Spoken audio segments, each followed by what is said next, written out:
Hello, Packers fans. Welcome into PackersNews.com. I'm Kassidy Hill, joined by Ryan Wood here at Lambeau Field, where we have wrapped up Monday's practice. It is, in fact, Monday. Is that right? It's thrown me off because we practiced on Sunday. Yes. We had practice on Sunday, and then that felt like a Monday, and this feels like Tuesday. I literally was talking with someone, and I'm like, I don't know what day it is. I have no idea. It's that point in camp. And I think it's Monday, though. I think you're right. Bachelorette comes on tonight, so that's Monday. I wouldn't know that. These are the advantages that you have that just completely elude me. I think we all had a moment of panic this morning when we got an email that Matt LaFleur's Tuesday press conference had been moved up. I think the vast majority of media members thought today was Tuesday because that is certainly what it feels like. But that's what a week's going to feel like when you have a Thursday game, which is what the Packers have this week. Their final preseason game this Thursday against the Kansas City Chiefs in Kansas City. Ryan, before we get into practice, let's talk about what it seems to be the topic of conversation this week. Will the starters play or not on Thursday? I asked Aaron Rodgers if he had thought any more about it, and he said, nope, it's whatever Matt wants. Now, we know that when it comes to Aaron Rodgers, what he wants is really what's going to be taken into account. Because Matt LaFleur told us this morning that he's made up his mind. He just wanted to let the team know first. And then I asked Rasul Douglas about it in the locker room as well, and he said, we're playing. I got mixed signals from Matt LaFleur because didn't he then go back and say, I kind of want to see these next two practices first? Yeah, he hedged his bets. I thought he was hedging his bets by saying that. It initially seemed like he never said he'd made up his mind. He said that he hadn't talked to the team first, which indicated he made up his mind. But then he said that he wanted to see the next two practices first. We've talked about it on the podcast. I think that Matt LaFleur, it's just a hunch. It's a guess. I don't know this. I think Matt LaFleur wants to play, and I think that there's some certain players, not to mention anyone, but his name rhymes with Aaron Rodgers, that might feel a little differently. Jordan Rodgers' brother? Yeah, Jordan Rodgers' brother might feel differently. We'll see. You know where I stand on the defense. Don't play the defense. I know you disagree. Don't play the defense. There's no need. Don't even risk the injury because that every position, top line of the depth chart, really solid. Half the positions, the back end, the edge, there's some questionable depth there. I would play the offense, though. I mean, I think that this offense has been getting its lumps handed to him all camp. I'd put Aaron Rodgers out there for a quarter and let them play. Matt LaFleur said he might let us know on Tuesday what his decision is. He might not. I guess it depends on what mood he's in. So we will keep you updated on that. If you have any questions, go ahead and drop them in the comments. We'll get to a few here. You mentioned offense taking their lumps in practice. That happened again today, Monday. Perhaps even more so for the vast majority of practice, the offense was taking their lumps. And the defense was letting them hear it. Rasul Douglas, Jair Alexander, Eric Stokes especially, they were on one today, Ryan, and patting down passes, letting the offense know about it. And then there was that 2-minute drive. Rodgers came back and hit a couple. Douglas told us in the locker room, he said, I started talking, and then Rodgers got two on me to Cobby. And so it just kind of reminds you that at the end of the day, they do still have Aaron Rodgers there at quarterback. That being said, how fast does this offense need to progress before week one? Well, it's a double-edged sword that Matt LaFleur talked about. First, on the defense, I've covered this team since 2014. I've never seen – this is the best Packers defense I've ever seen. It's not close. I asked Aaron Rodgers today, is this the best Packers defense that you've practiced against in camp? And he mentioned 09, he mentioned 10, he mentioned 14. The 14 defense is real good. It had Julius Peppers, Clay Matthews was still a stud. B.J. Raji on that. In fact, B.J. Raji had the injury that year, so he was not on the defensive line. But Mike Daniels really came into his own that year. They had a lot of pieces. Wasn't this good? And within the confines of that, Kassidy, I thought today, of all the days, this was the biggest butt kicking that I've ever seen the Packers defense hand the Packers offense in all my time on this beat. I've never seen it like it was today. They were wrecking practice. They were literally unable to practice. You saw Aaron Rodgers toss the ball into the ground time and time again because they didn't have a play. There was one stretch in about a 5-rep series where they went sack, then a couple incompletions, then a picked interception for Adrian Amos. And I thought that maybe the most telling rep of the entire day was the first rep of the first down drill. The very first rep, Josh Nijman jumps false start. They were living rent-free inside that offensive line's head. And it's been a long time coming because it's been like that all at camp. but I've never quite seen it like today. And just the bobbing, the dancing between reps. It's one thing to play good. It's another thing to know you're good. This defense was kicking the offense's butt, and it knew it was kicking the offense's butt, and it knew that the next play, it would continue to kick the offense's butt.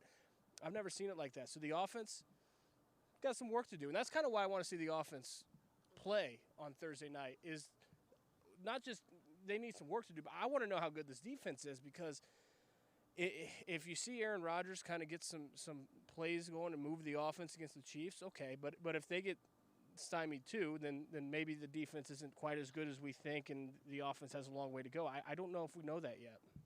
What is it Primetime used to say? Feel good, play good? Yeah. They were definitely feeling good for most of practice today. You mentioned the Nyman false start. There were a lot of procedural penalties on the offense today, both first team and second team.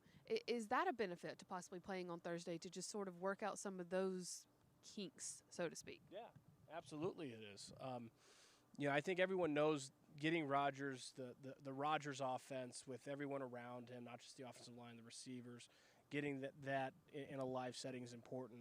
But getting set up and just ironing out those kinks, the small things, the simple things that they're still having issues with, would be an advantage as well. Yeah, I think there's a lot of pluses to playing the offense. Defense, don't even take them to Kansas City. You leave them right there. You put them on ice, and you wait for week 1 in Minnesota. And it sounds like the defense are the ones who feel assured that they're playing on Thursday, and offense isn't quite sure. We're getting a little wet over here. We actually were talking today about all of that goes into keeping Lambeau Field, the field, perfect, and we are experiencing the benefits of it right now. We have a couple of questions here from viewers. First one from Randy: is Vernon Scott okay? LaFleur kind of effaced on that today. He said he hasn't gotten a sure word. Do you feel like what is your opinion? Well, he's got one shoulder. The problem is he needs 2. And right now, the other one is banged up. We don't know how serious it is. Shoulder injuries has a very wide array of issues. It can be something that you play through. It can be miss the rest of the season like Jair Alexander did, right? So we'll just have to see. I mean, it's tough to say with a shoulder. Great question here from Steve. Who wins the job of the number 3 running back, Taylor, or I believe you meant to say Goodson here, Patrick Taylor or Goodson? Or Dexter Williams. Pete Doherty and I very much disagree on this. I think that there's a very real chance, if not likelihood, that number 3 running back is going to be, whoever wins it, is going to be on the practice squad. With the practice squad elevations, you know what you got, obviously, in Aaron Jones and A.J. Dillon. And his point, we talked about this after practice today, his point was you can lose both those guys in the same game. And that's true. I mean, running back, the attrition at that position is it's profound. But with these practice squad elevations, I wouldn't be surprised whoever it is, and I don't know who it'll be. It'll be a special teamer, most likely. But whoever it is, you put him on your 69, not your 53, and you elevate him for game day. Yeah, it's a whole new way of thinking about the math with being able to have 16 practice squad players. Speaking of the special teams aspect of it, I asked Matt LaFleur about that today.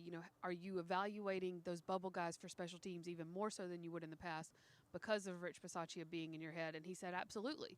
What a guy might have been able to contribute in the past, it's now even more so weighted towards what he can contribute on special teams. So something to watch as We're about to get soaked. See that? We just missed we're just we got a we're force field that just went around us. I was watching it come, and I'm like, oh boy, here it goes. Nope. we're doing our part to keep Lambeau Field's grass beautiful, doing our 1/11th. Brian asked, how was Christian Watson today? Do you think we'll see him in the KC game?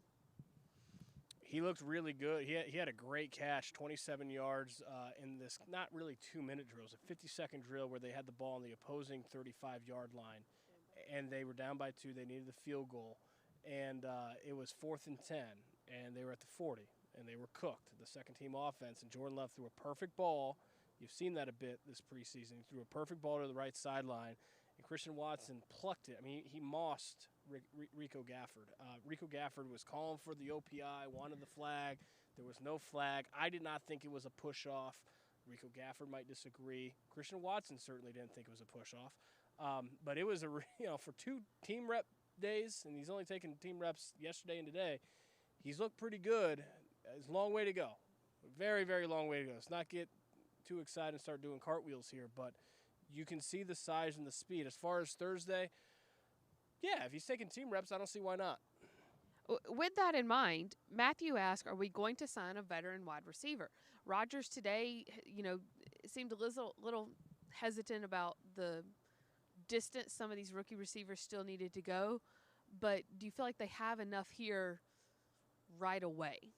I think they've got some talent here.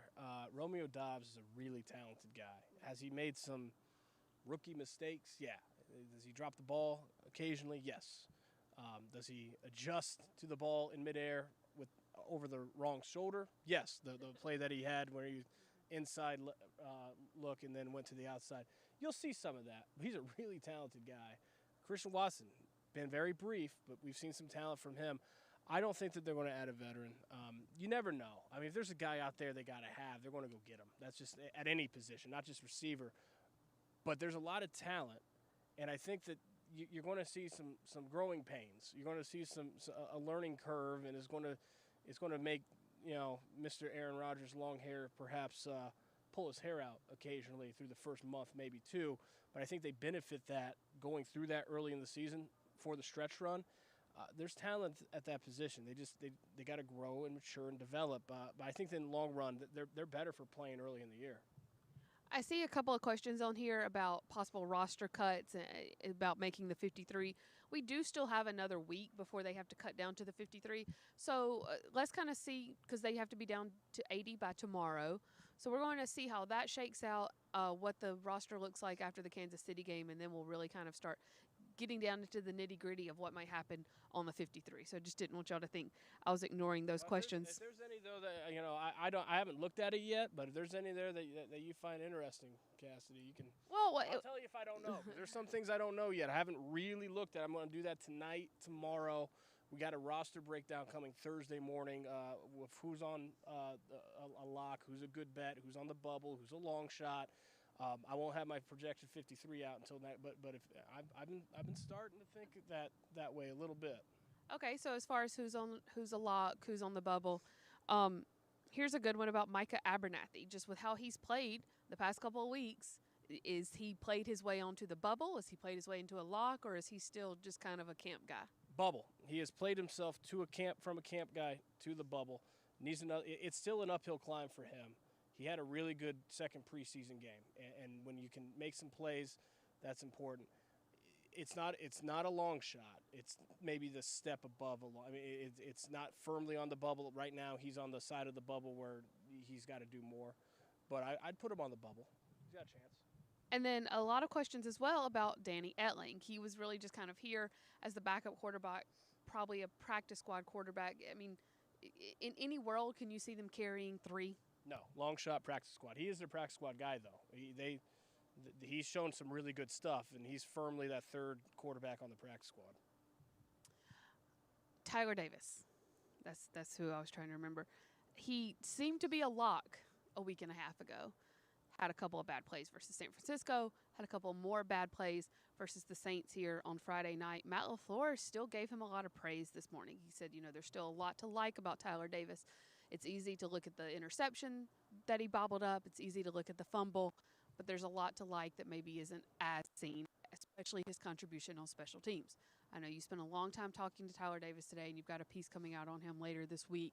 What sort of sense did you get from him? Is he worried? Does he feel like he's on the bubble? Or? Yeah, he's on the bubble, and he's played himself maybe from a good bet to the bubble. But what Matt LaFleur gave today was praise, but it wasn't just praise. He gave a reminder of how you make the 53-man roster as a third or fourth tight end.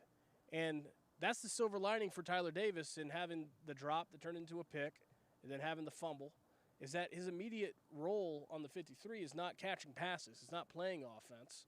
It's a special teamer. And I thought it was resounding when Matt LaFleur said his value on teams alone is noticeable. That's how you make the team as a backup tight end, is by playing special teams. That was really that was a pretty strong endorsement for Tyler Davis.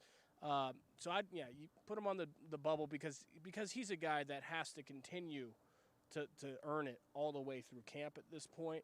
But you know, if you look at those 2 plays, and that's what Matt LaFleur said, 2 plays are not going to change their mind on what he can be.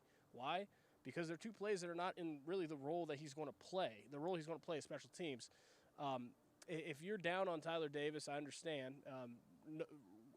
Worthy of being down on after having 2 turnover plays in 2 weeks.